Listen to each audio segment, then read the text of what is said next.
आदमी कितना प्यासा है। तुम उसे प्यासा समंदर कह सकते हो, जो पानी ही पानी रखने के बावजूद भी अज़ल से प्यासा है और उस वक्त तक प्यासा ही रहेगा जब तक कि उसे अपना इरफान ना हो जाए। लेकिन अभी इसमें हज़ारा साल लगेंगे। अभी तो वो बच्चों की तरह घुटनों चल रहा है। अभी तो वो चांद में जाने की बातें करता है। उसकी ज़हनियत और सूझबूझ उस बच्चे से ज़्यादा नहीं है जो माँ की गोद में चांद के लिए मचलता है।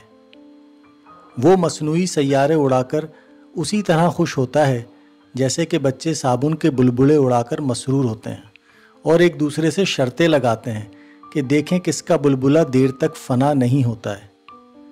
चांद का सफ़र आदमियत की मेराज नहीं है।